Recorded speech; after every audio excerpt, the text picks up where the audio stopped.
but I just recently got into The Leftovers, which I know you are diehard about. They've just wrapped their second season.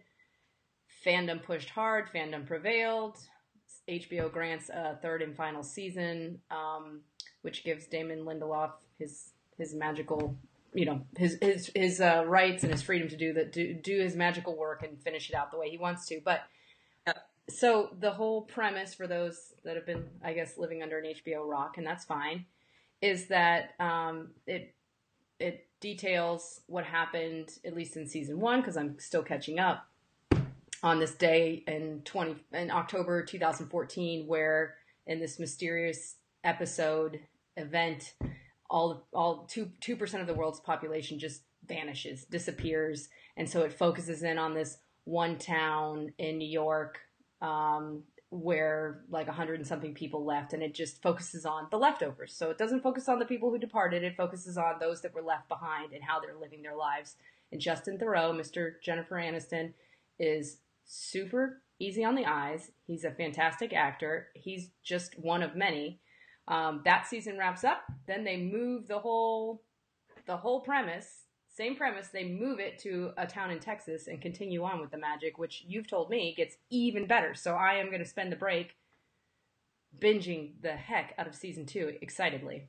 Yeah, season 2 is so much better. I didn't really enjoy season 1, as we've talked about previously. I just really wanted to know what happened and didn't realize that he wasn't going to reveal that to us until right before I saw the final episode, which I was like, yay, we're going to find out. And then I was like, oh crap, we're not finding out because that's not the point of the show. So then I was like let down.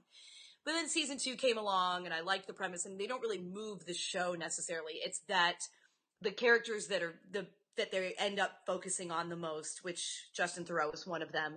At the end of season 1, they decide to move to this town in Texas, Miracle, Texas. Right.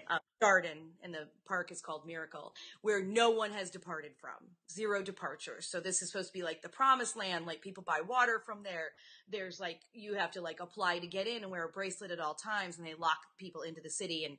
And it's just, it's crazy.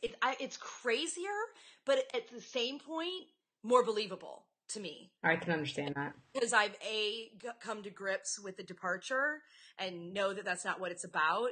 And B, kind of understand David Lindelof's vision more in the second one. Okay. So, I just really, really liked the second season. I like the actors that they've added, and, yeah, you're going to love it. You're going to be like, oh my God, that was so much better than season 1. And I'm glad I stuck with it. And honestly, you out there who want to binge, I really don't even think you need to watch season 1. Like, sorry, HBO, but season 2, if you just jumped in on season 2, knowing what we've said about season 1, you're good to go. So then I wonder, and you would know because you know how they left it off, if they teed up season 3 in a way where it doesn't have to be continuous.